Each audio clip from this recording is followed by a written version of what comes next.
Israel does not want a Palestinian state, never has, won't tolerate it. They've talked about it, but they knew they were never going to allow it to happen. And one of the ways they prevented it from happening was to create a division within Palestinian population. So they promoted Hamas, they funneled money into Hamas, they openly collaborated with Hamas, even though I don't think Hamas understood they were being collaborated with, and they empowered Hamas. The United States is looking at a bigger picture, and the bigger picture, it requires stability in the Middle East. In order to do that, we need Saudi Arabia on our side. We need Iran to be pacified. We need the Arab world to be doing what we want it to do. That is our big picture. And we're not going to let Israel get in the way. It has eliminated the one major obstacle to peace in the Middle East, and that is Israeli intransigence about a Palestinian state. That's gone. There will be a Palestinian state.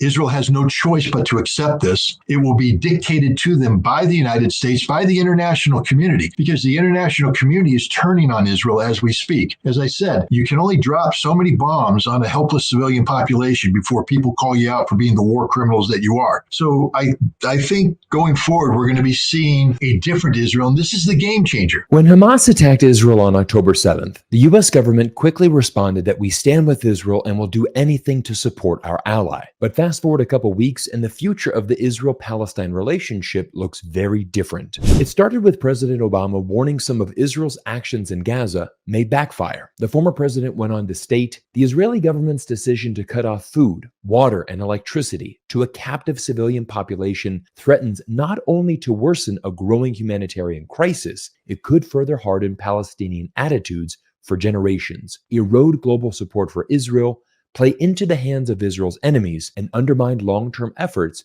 to achieve peace and stability in the region. President Biden followed with a bold statement of his own and told the world, when this crisis is over, there has to be a vision of what comes next, and in our view, it has to be a two-state solution. Now, to help us truly understand the next phase of this conflict and what the future of Israel and Palestine really looks like, I'm welcoming in former UN Weapons Security Inspector Scott Ritter into today's show. In our interview, we discussed the complex history of Israel and Palestine, the rise of Hamas, and why the October 7th attacks just might be the catalyst to finally establishing peace in the region. If you truly want to have a better insight into the Israel-Palestine conflict, this is the interview you need to watch. Let's begin. Everyone, I'm very honored to welcome back into the studio Scott Ritter. Scott, we had a fantastic chat the first time, obviously talking about Russia and Ukraine, but things have shifted now, and this is a much bigger conflict given the global implications, and I think also the U.S. involvement. Obviously, Israel is a very strategic ally of the United States. Scott, I wanted to bring you in again to give everybody your insights and your detailed knowledge of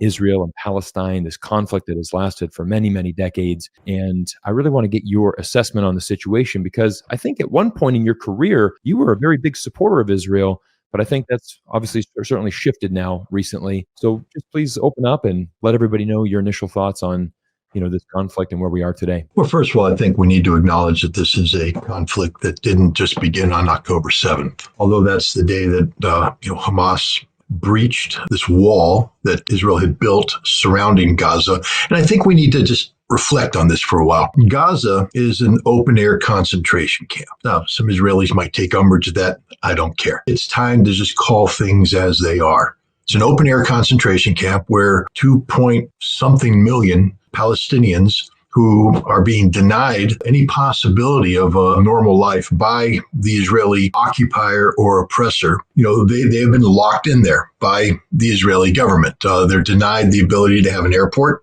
They're denied the ability to have a port.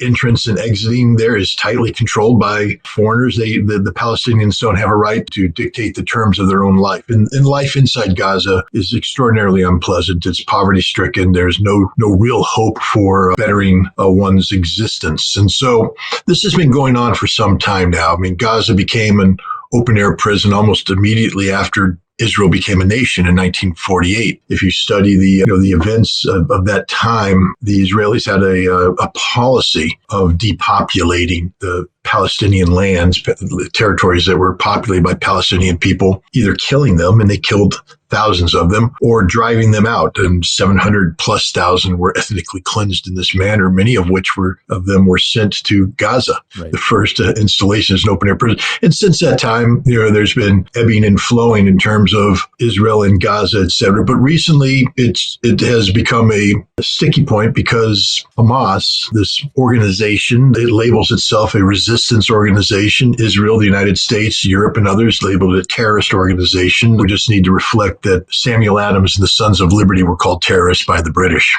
back before in the time of the American Revolution. Menachem Begin was a member of the Irgun organization that blew up the King David Hotel and killing hundreds of British, not just soldiers, but women, children. It was a terrorist organization, but the Israelis labeled them as freedom fighters. So it depends on your perspective. I would imagine that for the vast majority of the people living inside Gaza and many of the Arabs around the world, they don't view Hamas as a terrorist organization. We know that Recep Erdogan, the president of Turkey, certainly doesn't. He just gave a speech where he called them freedom fighters, mujahideen, people fighting for the cause of resistance against Israel. But, basically, the Palestinian people in recent times had their aspirations for nationhood put on the back burner. Some would even say that it's been taken off the stove altogether. The Abrams Accord, which is a Trump-era agreement seeking to normalize relations between Israel and the Arab world, was predicated on the notion that Israel would, work toward some form of Palestinian statehood, but it's lip service only. The reality of the Abrams Accord is they just steal more land from the Palestinians. It's unacceptable, but because Israel was making good with the Arab world. They had normalized relations with the United Arab Emirates, with Bahrain,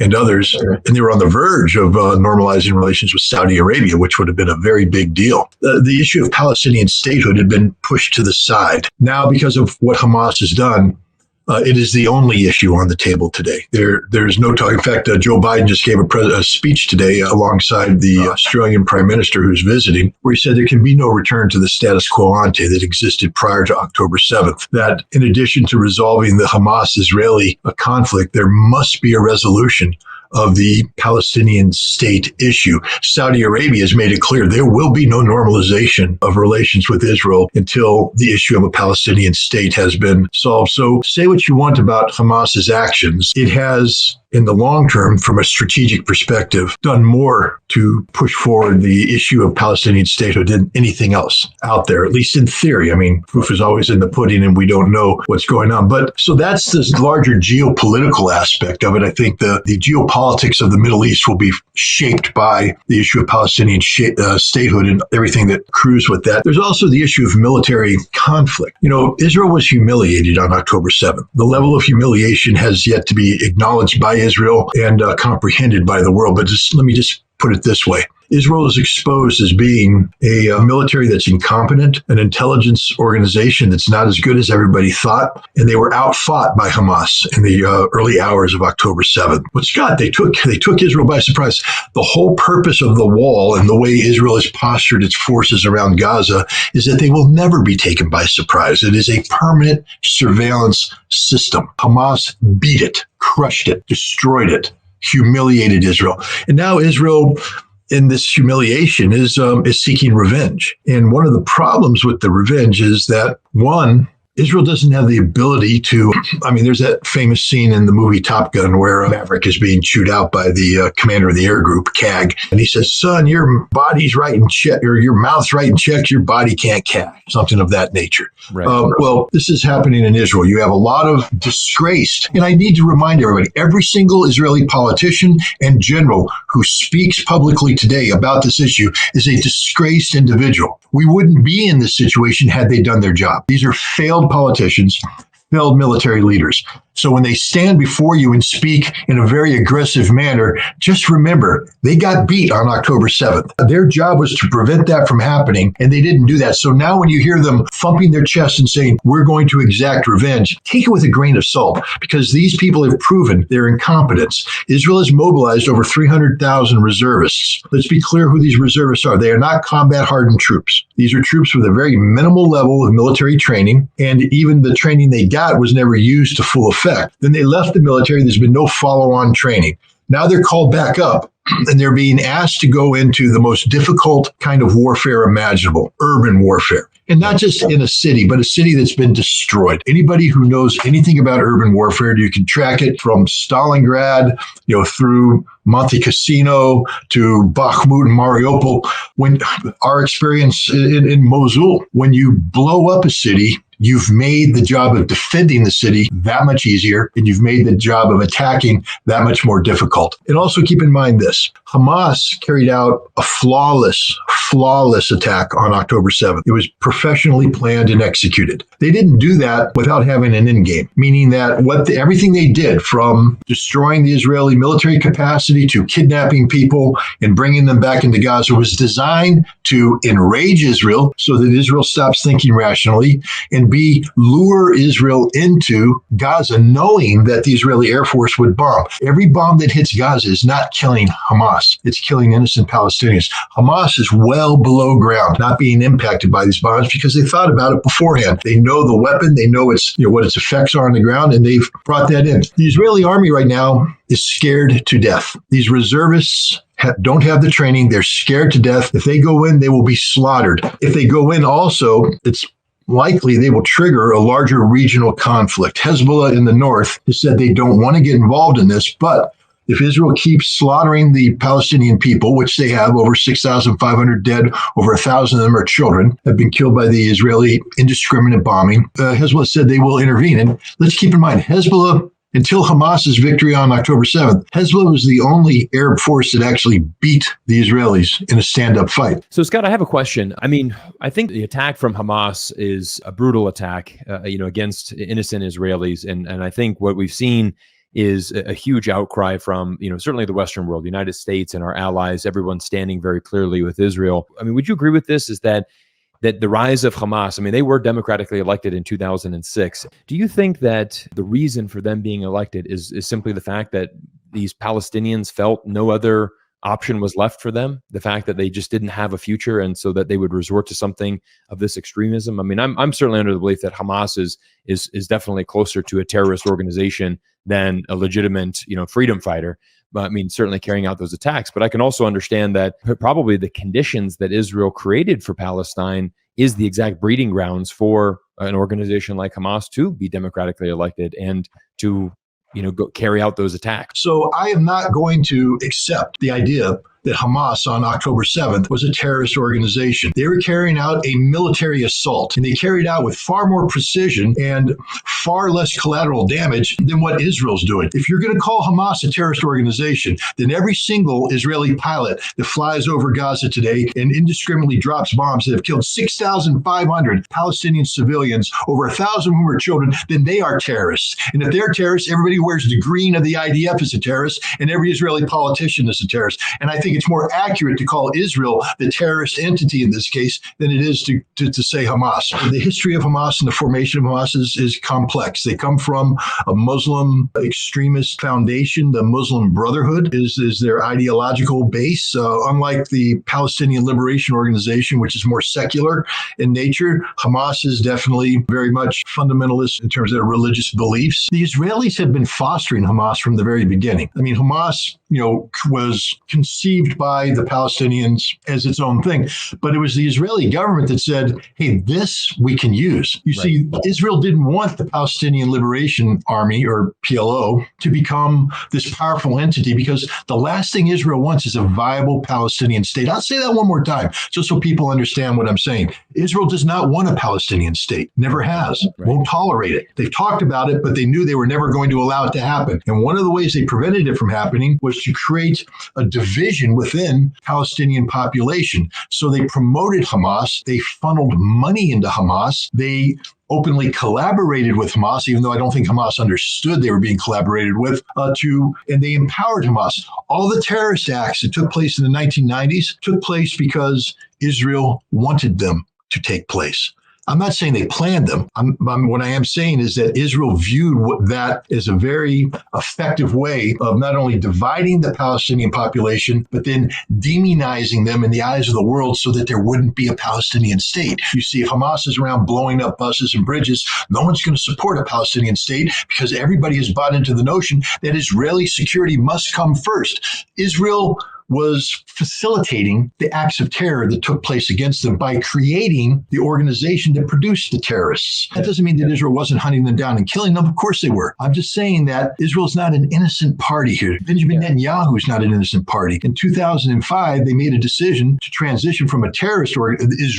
Israel made the decision to transition Hamas from a terrorist organization into a political organization. They coordinated with the Qatari government to pour in millions of dollars to turn Hamas into a political party, and then they helped facilitate them in elections that Hamas won, by the way. Hamas won the majority of seats in the Palestinian parliament. And then what happened is Israel, I think, was a little taken aback. They wanted a little party. They didn't want a big party. So they then facilitated a civil war between Fatah, the military wing of the Palestinian Liberation Organization, and Hamas. Hamas had a significant representation in the West Bank, a very strong representation in Gaza. When the civil war ended, Fatah had been totally eliminated in Gaza, and Hamas had been kicked out of the West Bank. So Gaza became a Hamas stronghold. And from 2007 onwards, Hamas has run the show. There are other resistance groups. The Palestinian Islamic Jihad is one that's well known, but the biggest and the most influential is Hamas, and they're running the show there. Now, they have a job of governance, and they are doing that, but they've never forgotten their resistance roots. I, again, ask everybody just to reflect on the reality that Gaza is an open-air concentration camp. If you lived in an open-air concentration camp, tell me what you would do. And if you say I would sit there and do nothing, you're a liar. Every single man worthy of the name would wake up every morning saying, how do I hurt them? Hurt the occupiers, hurt the people that have pinned me in. And they would be very receptive to the message of resistance that comes from Hamas. So, now we come back to things that Joe Biden has said. The only solution to this problem, the only solution is the creation of a Palestinian state. If you want to defeat Hamas, and the only way you're going to defeat Hamas, you have to create a Palestinian state that diffuses Hamas's reason to exist. Hamas exists to resist Israel. Right. But if there is a Palestinian state, there's really nothing left to resist. And so Hamas will go away. Right. I think I was reading a very good New York Times article where one of the comments on that article was that Hamas really represents an ideology more than it does a group of people, right? And I guess you're basically concluding that same thing. How do you kill an ideology? Right. You replace it with what they want or with something that's better than that. But how do you not kill an ideology? Well, then you continue dropping bombs, killing people. Absolutely. Yeah. Now, I think that is well documented as well, that Israel this has certainly backfired on Israel's plan then, right? Because like you just mentioned, it has been well documented that Israel actually has supported Hamas over the years, mainly to create that division. So for those of you that aren't clear, Hamas does have the stronghold in Gaza, but there are many Palestinians in Gaza and, more on the West Bank that oppose Hamas. So it is, creating this internal division, right? It's not a united Palestinian front. So it was really a move from Israel and certainly Netanyahu to support Hamas in the sense of now you've broken up the support in Palestine. It's not a united front. Therefore, they won't be moving towards statehood. And that has seemed to now backfire, obviously, because of these attacks that were carried out on October 7th. Scott, I've got an interesting thing I want to shift to because there is a new article that was just written in the Financial Times. I'm going to bring it up here, is that fears grow that Israel has no plan agreed for a post-war Gaza. And when we read this article, it says the lack of an exit plan is one factor in the delays to the Gaza ground operation that has been long threatened by Benjamin Netanyahu's government. There is no plan for the day after. And this is the quote from the article that really stands out, as the Americans went crazy when they realized there was no plan.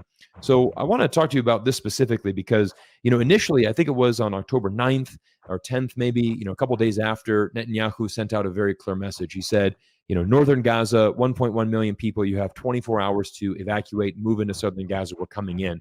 Obviously, at the time, that was an impossible request, right? There's no way they could move 1 million people in less than 24 hours.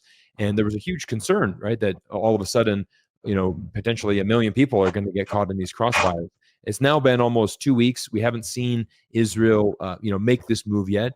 And I think now we're starting to see a little bit of pushback from the Americans saying, what is the eventual plan here? I mean, are you going to move forward with this? So I want to kind of get your thoughts on this as far as, does the ground invasion happen? If they are to be moved from northern Gaza for this ground invasion, this is the innocent civilians we're talking about, where do they go? I mean, there's only one place that kind of makes sense, I guess, at least from the Israeli side. They're saying they could potentially go to the Sinai Peninsula, which is basically just a vast open desert. So I want to get your thoughts on this next phase here and what's now happening as Israel potential ground invasion is just a few days away, and what's really going to happen next. Well, first of all, I just want to set the stage. Everything we're talking about is a war crime. Let's just be straight up honest about this. The concept of demanding that 1 million people leave their homes and move is a war crime. It's collective punishment. It's against the law. So anybody who sits there and says, we should consider, you're no better than the Nazis. You're no better than any war criminal that's ever existed. The fact that Israel is allowed to articulate this policy and not be held to account is stunning. The concept of collective punishment, which Israel has codified as official doctrine since 2006, is called the Dahawa doctrine, mowing the grass, is a war crime, a literal war crime. It's collective punishment. But nobody's saying anything. Everybody's just sitting there going, well, it's Israel, it's the Palestinians, it's normal. I guess it's normal for Israel to commit war crimes against Palestinians because they do on a daily basis. Everything Israel is doing in this conflict is a war crime. So right off the bat, we can't legitimize a war crime by saying, well, I mean, those 1 million people got to move. No, they don't. Those 1 million people can't move, and they're not going to move. No one's going to open up the gates. They're not going to the Sinai. The tragic reality is those 1 million people will die before they move. And now the question is, how much death will the world tolerate before they step in and tell Israel, enough is enough, you're done? Israel will not launch a ground incursion, a large-scale ground incursion into Gaza. They can't do it. There's American military teams right now telling them, you can't. I mean, again, the question is, it's not just a political end game, it's a military end game. You go into Gaza and then what? They don't have a plan. Remember, Israel was taken by surprise on October 7th. So everything that's happening right now is basically a plan they're making up on the spot. Right. They're making it up. They've done 2 major military exercises recently. One, Chariots of Fire last year, this year, Firm Hand. All of them were what we call stress tests. They were stress testing the entire Israeli military establishment, premised on the notion that everything went bad at once, meaning Gaza, Hamas, West Bank, Palestinian Liberation Organization, Hezbollah, Syria, and Iran. First of all, each time Israel was swamped. They couldn't handle it. But the other thing about the stress test is they never considered this. Under no circumstances in these stress tests did they ever say, okay, part of the Israeli response will be to mobilize 300,000 Israeli reserves and send them to Gaza. Right. The reserves were mobilized and sent to Lebanon to fight Hezbollah. Gaza and the West Bank were considered to be police actions against militants, against terrorists, but not an outright war. So whatever war plan Israel had has been shredded, thrown away, and they're making it up as they go along, which means they don't have a clue what they're doing. And that's what's driving the Americans crazy, because Israel's saying we're going to go into Gaza, and America's saying, wait, what's your plan? Right. What are you going to do, Israel, now that you locked in 300,000 troops to Gaza when Hezbollah comes across the border up north? Right. Because in your real war plan, which we coordinated with you, you had most of your forces up there. And I tend to believe in the war game, you lost, because Hezbollah has all these missiles. They swamped your air defense. They blew up your cities. They blew up your military bases, and they seized northern Israel. So now you won't have any forces up there. And if you take a look at what's happening right now, the Israeli armor units up there, they're almost in revolt because Hezbollah is picking their tanks off one by one by one. I think it's 22 Merkava tanks have been blown up so far. And when I say blown up, that means dead crew members. Hezbollah is suffering casualties too. Israel's responding back. But my point is, this is not an invincible Israeli army. Right. This is an army that Hezbollah has been studying the fight for,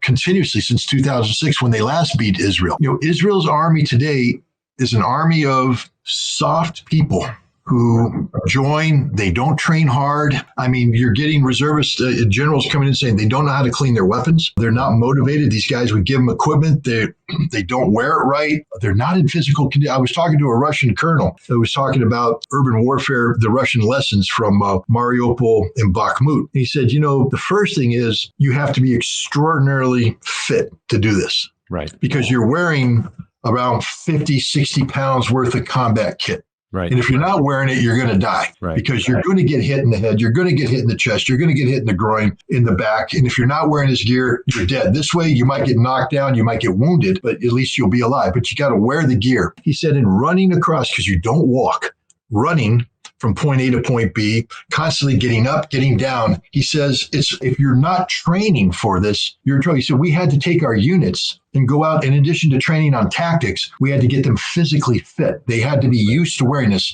stuff. The reservists right now, these are fat donut-eating boys and girls. They're not well fit. They're going to exhaust themselves. They're going to go across into Gaza, and they're going to drop like flies, not from Hamas fire, but just from heat exhaustion and the fact that they can't carry the weight. They're not conditioned to do it. They don't have the proper tactics. Again, the guy was saying, we had to learn that you don't use SWAT tactics, because everybody plays Call of Duty and every play, watches the movies. And of course, all the commandos get together at the door, and then they shotgun in and they shoot the thing up. And he says, you do that, a drone comes in, drops a mortar on you, kills everybody. Right. In modern war, you're dispersed, and you have to train to do that. It's a whole new mindset of dispersal, et cetera. Israel hasn't trained to do this. So Scott, do you think that? Do you predict that Israel will not go in with this ground invasion? Do you think that Israel can't go in with this ground invasion? There's two reasons why. One, they're going to lose. And the Americans are telling them straight up, you're going to lose. What Israel will do is have small incursions. You'll see raids going in. Okay. But the idea of 100,000 Israeli troops lining up their tanks and going in, that isn't going to happen. Yeah. And one of the main reasons why it's not going to happen is America's saying, what do you do when Hezbollah comes across the border? Right. What's your plan? Right, because you're spread too thin, right? You've got all the troops. Not only that, but Hamas just wiped out Iron Dome. Iron Dome, they've shot all their ammunition. There's no ammunition left. They're begging America for more. We gave them the last 360 odd rounds we have. We've got nothing left. We're trying to produce it, but you can't produce it overnight. And there's 200,000 rockets in Hezbollah's arsenal. 200,000. Let's say Israel has 3,000 interceptors left. Hezbollah simply fires 3,000 rockets. Israel expends everything. Now they have 197,000 more that'll come in and hit Israel without any defense. Nothing. So, Scott, you've brought up a good point here, and is that a bigger threat to the north, Hezbollah? And I want to shift our strategy here and our conversation more towards Iran now, because I think there is a lot of speculation that the potential is for a bigger conflict here in the region to really erupt. And I think this is why the United States obviously immediately sent over military aircraft carriers. I mean, we've got a huge military envoy going over there right now, already there. And I think this is a very sensitive situation. Obviously, when we look at the Russia-Ukraine situation, Ukraine, we can say is an ally, but certainly nowhere like Israel. I mean, we would never put boots on the ground in Ukraine for any matter. But I think if push comes to shove, we would certainly see American troops on the ground, or we would see, America rushing to do whatever it needs to do to stabilize that region. What do you feel is the biggest threat right now? I mean, do you feel that there is a big potential for a conflict between the U.S. and Iran? And what is your thoughts on the grander picture if this does not stay contained and it really erupts into a larger regional conflict? What does that look like to you? Well, let me just start by pointing out that I think the greatest threat to Israel is actually from Hamas, not from Hezbollah, because it's Hamas that has brought the issue of a Palestinian state to the forefront. And that's the biggest threat to Israel's vision of a greater Israel. It undoes decades of Israeli policy. So that's the greatest threat. Let's talk about Hezbollah real brief. Hezbollah doesn't want to fight Israel. They don't want to. Hezbollah is focused on governing in Lebanon. They're a political party in addition to having this very strong militia. But their goal right now, Lebanon is a nation that's devastated by a collapsing economy, and Hezbollah is part of the government trying to build a functioning coalition. The last thing they need is a war with Israel where Israeli bombs level West Beirut as they did in 2006. So Hezbollah is not itching for a fight. This is why Hezbollah has said, as long as what Israel doesn't cross the line of tolerance, we'll stay out of this fight. And Hamas has told everybody, we got this under control, guys. We don't need you. We got this under control. And they do. They're in total control of the situation. It's callously, they don't care about the people upstairs, or they do, but they're like Charles de Gaulle, they're willing to sacrifice them for the greater good. If you asked the majority of Palestinians, if you could die, give your life for the birth of a Palestinian nation, they would say yes, because for 75 years, that's all they dreamed of. And now, thanks to Hamas, they have that possibility. Hezbollah does not want to be a part of the fight. Iran does not want to be a part of this fight. Again, Iran has met with the Hamas political leadership in Qatar, and we're told the same thing. We don't want you to intervene. We got this under control. What's that tell you? When the Israelis say, we know that Iran gave the green light. Iran knew nothing about this. This took Iran totally by surprise, just like Hezbollah were taken by surprise. And Iran is just saying, hey, guys, we just normalized relations with Saudi Arabia. Big deal. I mean, it's a huge deal. We are, by the way, was negotiated by China. By China. Yeah. We are now joining BRICS. Right. We're a member of the Shanghai Cooperation Organization. Our focus is economic. We are focusing on getting the economy of Iran, which has been suffering under sanctions for decades, on its feet, moving forward. The last thing Iran needs is a war, and they don't want a war. They want to avoid a war. And they have communicated this to the United States, which is another reason why the United States is telling Israel, you're not going into Gaza, guys, because nobody wants this war. You're going to lose the war. You can't win. And if you go in, you risk turning this into a regional war that nobody wants. Now, we know, if you've read Barbara Tuchman's book, The Guns of August, we know that in World War I, in the summer of 1914, nobody wanted a world war, but everybody slow walked their way to it because it was just one of these things, like a slow-moving traffic accident that you know is going to be horrible, and you're watching it, and you're not doing anything to stop because it's inevitable. We could be on that path. Hopefully, we're not. Hopefully, the United States has communicated appropriately, not only with Israel, but with Hezbollah and with Iran, that we want to avoid escalation. This is why, if you noticed last night, there was a massive attack against American bases in Syria and Iraq by so-called Shia resistance forces. 24 Americans, according to the news, were wounded, soldiers. One contractor died of a heart attack. Now, normally, this would be the kind of thing that would precipitate massive American counterstrike. But have you seen American bombers in the air dropping bombs? No. Why? Because this is called escalation management. Right. This is where we are going to absorb a certain amount of punishment as sort of like a safety valve. You want to bleed off this pressure, bleed it off. But what you have to ensure when you bleed off the pressure, that you're not doing anything to generate more pressure. Again, let me just make this point. For the first time in a long time, there is a chance for real peace in the Middle East, because you could never talk about genuine peace in the Middle East if it didn't include a legitimate Palestinian state.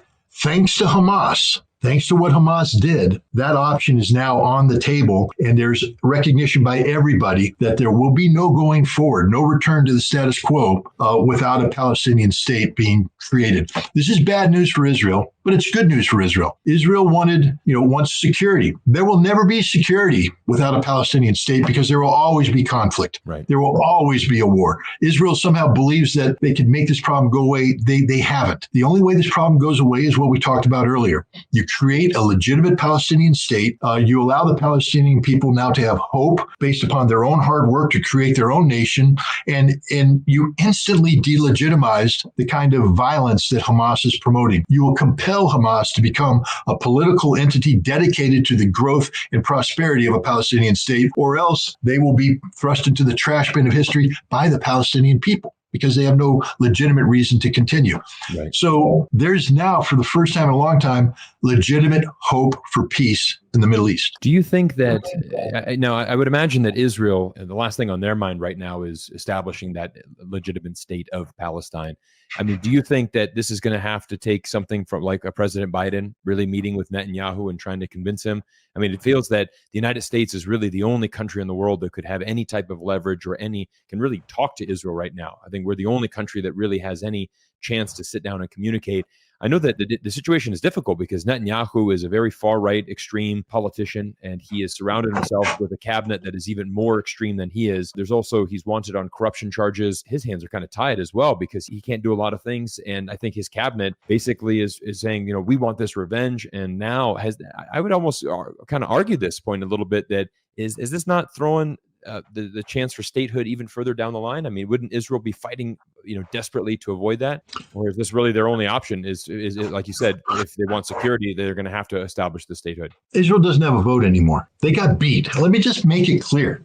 Yeah. When you win, you get a vote. When you're the victor, you get to dictate. But when you've been defeated, you have to listen. You have to accept. Benjamin Netanyahu is a man who, even before this October 7th attack, was on thin ice politically. in order to stay in power, because as you pointed out, he's been charged with very serious corruption charges. And again, you're innocent until proven guilty. But I mean, sometimes it's very obvious that you're guilty, and he's guilty of corruption charges that will put him in jail for a very long time. Not just him, but his wife. But what he's done with his Likud allies is he was reelected. He's created a governing coalition, but he had to go far right to do it. In Israel, they don't have a constitution, but they have the basic law, which replicates that notion. And what Netanyahu has done together with his far right allies in the Knesset is they've rewritten the basic law of Israel so that the judiciary is now subordinate to the Knesset and the prime minister. So any judge that moves forward with a case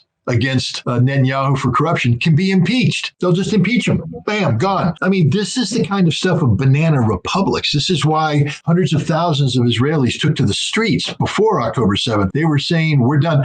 The president of Israel was saying, we are very close to a civil war.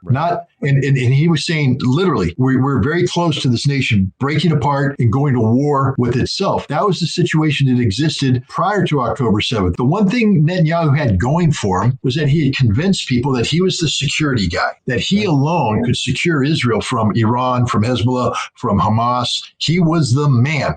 Right. Well, he failed. October 7th is a failure. Right. And so now... Yeah. So now when we talk about Israel's political future, understand this. At some point in time, the generals who failed, the politicians who failed, will have to shut up. Because right now they're sucking all the oxygen out, saying terrorists. They're making stuff up. I mean, look, we can go back to the beginning of World War I and look at atrocity propaganda. When the Germans marched into Belgium, they were literally accused of ripping babies out of the wombs, of beheading children, of doing raping, all this stuff. Hamas has been accused of the same thing. Every day, it's a standard thing. They beheaded children. They raped women. They did this. There's no evidence that they did any of that. It hasn't been presented. You might find a one example here or one example, but from a policy standpoint, in fact, there's overwhelming evidence that Hamas, being a very fundamentalist Islamic organization, they actually treat women with respect. Imagine that. All the women hostages have said they treated us with respect. They gave us medical care. Now, the people say, well, that's just propaganda, Scott. I don't know. But until you find a narrative that counters that, that's the one that we have documented, not by Hamas saying it, but by the hostages themselves, about the people that were held by Hamas. So the point I'm trying to get at is that at some point in time, the Netanyahu government is going to be held to account for what happened on October 7th, and the Israeli people will not forgive them. Everybody who died, when it becomes documented, when they do the investigation, because every one of those bodies had an autopsy done on it. There's a file in there that says bullet wound here, entry point here, exit point here. Mechanism of death is this, time of death is this, place of death is that. And when an investigator comes in and starts overlaying all that out, it's going to become clear that what the survivors of some of these kibbutzes have been saying, that it was the IDF that killed everybody, that the IDF came in and just haphazardly, without any discipline, in a total panic, fired indiscriminately, killing the hostages and Hamas alike. Then this atrocity propaganda gets flushed down the toilet. And suddenly we're talking about criminality. It's criminality that's taken place. And the reason why I bring all this up is I don't think the Netanyahu government is going to be the government that's involved in the end game here. I think they'll be gone. I think there's going to be a new government in Israel, one that's reflective of the reality. It's going to be a government that has little or no negotiating position with the United States, because the United States is looking at a bigger picture. And the bigger picture, it requires stability in the Middle East. In order to do that, we need Saudi Arabia on our side. We need Iran to be pacified. We need the Arab world to be doing what we want it to do. That is our big picture. And we're not going to let Israel get in the way. It has eliminated the one major obstacle to peace in the Middle East, and that is Israeli intransigence about a Palestinian state. That's gone. There will be a Palestinian state. Israel has no choice but to accept this. It will be dictated to them by the United States, by the international community, because the international community is turning on Israel as we speak. As I said, you can only drop so many bombs on a helpless civilian population before people call you out for being the war criminals that you are. So I think going forward, we're going to be seeing a different Israel. And this is the game changer, because the Middle East without that isn't dominated by an Israeli oppressor or just a very powerful, assertive Israel is a Middle East that hasn't existed since the 1970s. It's going to be a wonderful thing. I believe in an Israeli state. Don't get me wrong. I believe that Israel has a right to exist, that there needs to be a Jewish homeland. I mean, the Holocaust proves that. But you can't have a homeland and expect to live in peace and security when, in order to get that homeland, you deny millions of people the right to have their own homeland, which is what Israel is doing with the Palestinians. Right. That's not how you live in peace. So I think this is compelling. Israel will have to change its parameters. I think political Zionism is going to take a big hit. Yep. Which is going to have the tremors that come off of that one is going to be interesting to watch. Israel will exist, should exist, must exist, and they must exist with security. But Israel has never accepted the notion of security guarantees. Israel has always said that we are responsible for our own security. I think now there's going to have to be security guarantees put in there where, because Israel can't be allowed to have the military that it has right now. And frankly speaking, after this abysmal performance, the Israeli taxpayers may say we're better off by having security guarantees from abroad than this apparatus that failed us miserably. And an interesting thing is, if you start rethinking what Israeli security looks like, do they now need the Samson option? Do they need their nuclear weapons? And this could actually be the opportunity to put Israeli nuclear weapons on the table. Again, what happened on October 7th is a tragedy. I will never say otherwise. I wish they hadn't died. I wish the attacks hadn't taken place. But I think that it has opened up, it's shaken up the Middle East to the point that there is real chance, because the Middle East has become calcified around a reality dictated by Israel and imposed by Israel on others. And now that it's been shooken up, I think we have a chance for a more equitable peace, one that is, because you can be compelled to be peaceful for a little while, but at some point in time, you remember we talked about the safety valve and the pressure. Right. If you don't resolve that which creates the pressure will eventually build up. If we now, international community, can work with Israel to create a peace in the Middle East where you've eliminated that pressure cooker, we could be looking at real peace down the road. And that would be fascinating. It would be. It would be. Well, Scott, I want to thank you for your time today, and I want to thank you for educating us all on this, because I know you've had a lot of experience, in this area of the world, and certainly, me growing up in America as a young child, is one of the things we always heard was, peace in the Middle East, and always.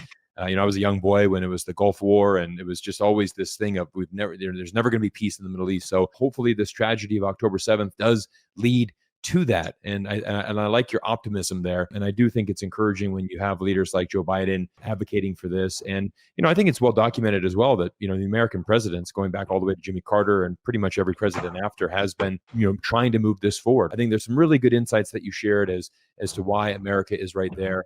Scott, I want to thank you so much for your time today. Again, great insights into Russia, Ukraine that you first shared a few weeks ago. Again, I want to thank you for your insights into Israel and Hamas and this new war. And, we just pray for peace. I mean, we can pray for hopefully a solution to come soon. And we'll certainly have you back in the studio at a future time. So thank you again. Thank you. Thanks for having me.